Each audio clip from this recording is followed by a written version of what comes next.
Aloha guys, Justin here with another episode of Fish and Dive Hawaii, where we give you all the best fishing and diving tips here in the Aloha state, as well as some fishing and diving vlogs. And today's a special treat because we're doing a little bit of both fishing and diving today. And we're out here on the west side of Oahu. My first time fishing here. I did dive here a couple times before, and I noticed a school of halalu or akule on the outside when I went snorkeling in the morning, which is a type of scad. And they were hanging out with this pile of veke or wama. The veke is the adult version and the wama is the baby one, another type of goatfish. And if you guys know the answer to why they separate the adult and the baby version of the fish, please comment below. They do that with kind of a lot, and I'm talking them like the Hawaiians, like the Hawaiian language. They separate the adults and the kids for a lot of the fish. And so after fishing for about 45 minutes, I finally hook up onto something. It wasn't a halalu or a scad, and by the way, I'm using these green strips. You can find them at any Longs or Walmart. You'll see in a little bit what I'm talking about. But yeah, I hook up onto a goatfish, and it wasn't a veke or wama either. But you guys will see right here, I take a strike.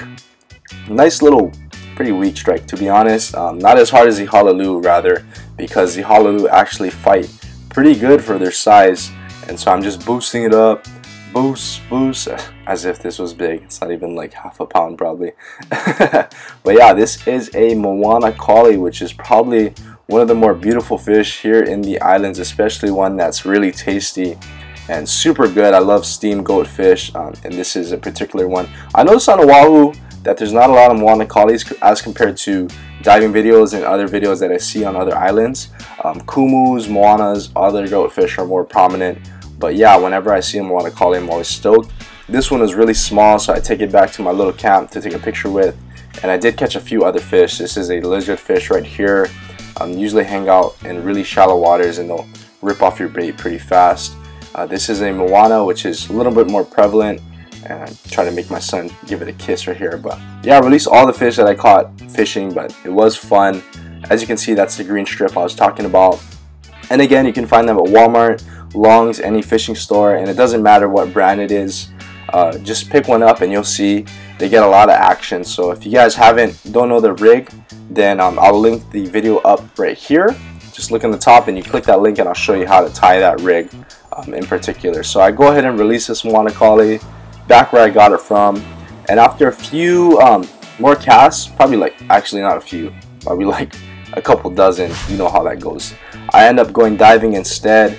And I noticed this taco hole, or at least a few of them, you'll see right here, and it's under this rock. So the first taco is under this rock, and I'm trying to take it out. This one guy pointed it out to me, so I end up trying to take it out with my hand actually. So you'll see right here, I'm gonna stick my hand in the hole. I didn't have any sort of anything to try to take it out. Usually a stick will even work, so I'm just trying to take it out with my hand. And I wouldn't suggest doing this, guys, because there's vana, which is sea urchins, and if they get stuck in your hand, won't make for a good next couple weeks after you guys go. So I'm gonna give you guys a close-up right here to this taco. So I'm gonna stick my GoPro inside of this little taco hole, and wow, isn't that something else? It's crazy. Yeah, this is the first time I ever got footage like this. If you guys have Instagram, follow this guy. His name is I'm Alright. IMAURYTE. I don't know if I can link him up in the description, but I'll try. But he takes awesome videos like this, so nice little shout out to I'm Alright. I'll go ahead and DM you this link. So if you're watching this right now, really good stuff. So again, I'm trying to take him out with my fingers, and it's just not working. So end up picking up this little bait knife and try again on another taco because the first taco just wasn't cooperating with me.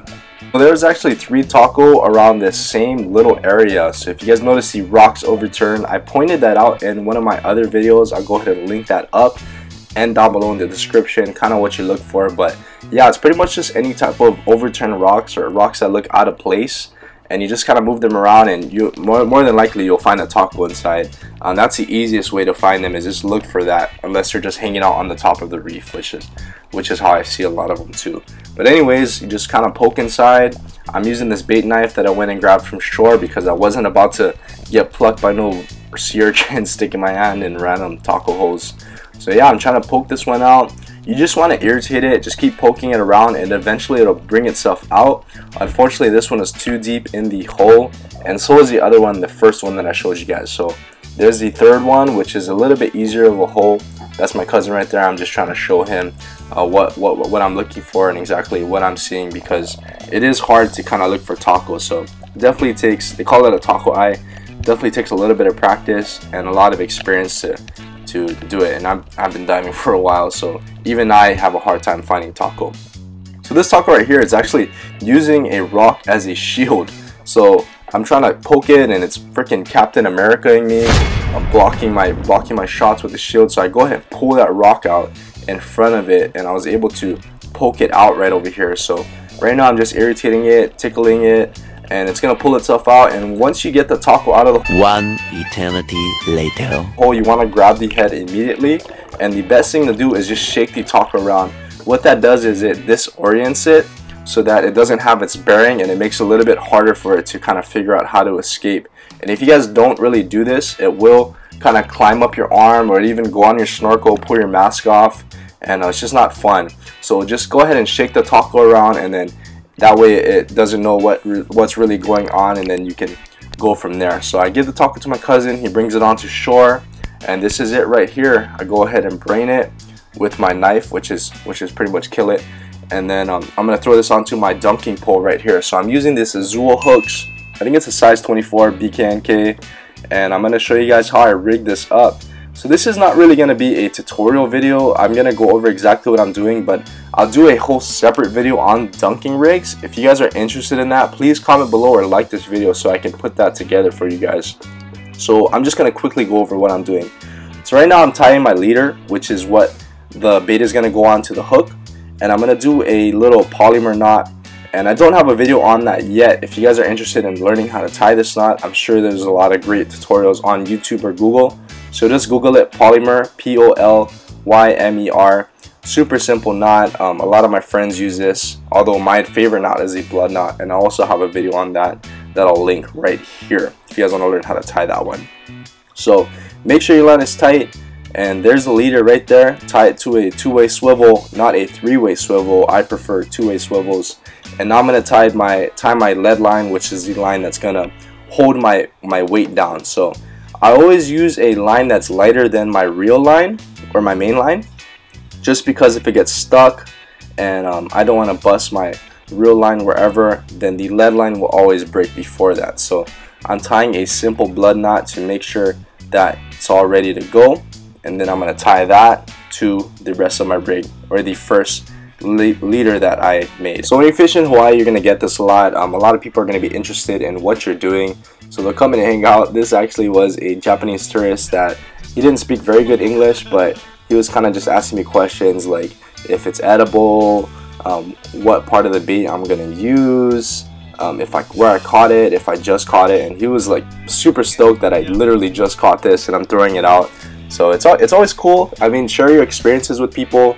Not a lot of people get to experience fishing or diving here in Hawaii, so anytime you get the chance, then make sure you just talk story with them. I know sometimes it can be a nuisance rather, but they're on vacation, you know. They're just interested in what you're doing, and they want to see what's going on, because a big part of visiting Hawaii is the culture. So if you can share a little bit of that, then it's always awesome. Although again, sometimes it does get a little bit annoying. So I'm just making sure my line is all good. I'm gonna go ahead and cut this Tako up. Just gonna take one leg, cut it up towards the top of it. So right here I pick a nice little leg. I'm just gonna go ahead and cut, slice on this side, go right through it. And this is a cheap bait knife. Like, you can find this for less than $5 at mostly any store. I think I got this one at Hanapā. So I'm gonna go ahead and rig this up. If you guys are using older Tako, not fresh ones, you kind of want to go easy on the tying it like this, because it will fluff up underwater. Because this one is fresh, I'm not too worried about it, because this is like the best bait you can get. Fresh Tako is probably the best bait that you could use here in Hawaii. So I'm gonna go ahead and rig it through twice, and then I'm gonna go ahead and throw it out. And I actually didn't get any footage of me throwing it out, even though I knew that it would be pretty cool in hindsight. So about 20 minutes later, my cousin wanted to jump back in the water and look for Tako, and I heard my bell going off. So I go ahead and check my bait since I was already in the water, and I noticed this hodu, or this green sea turtle, freaking biting my Tako leg. So I go down and try to spook it off, and it gets Super scared, gets snagged onto my bait and busts my lead line. So thanks for wasting $2, Mr. Turtle. I did think it was pretty neat though that I got this on camera. My brother ended up showing up a little later on, so I'm helping him swim out a couple taco legs just to kind of increase our chances, but we actually didn't catch anything the rest of the evening. Took 2 big strikes, one of which actually pulled his pole out of the sand spike, but whatever it was spit the hook out, but that's fishing. If you guys enjoyed this video, please subscribe below. I do these videos weekly, either a tutorial or a vlog style like this. Here's a link to my biggest fish that I've ever caught. That video was pretty good, as well as some of my diving vlogs I'm going to throw in at the end. So I'll see you guys in the next one. Shoots, mahalo, and see you later. Bye.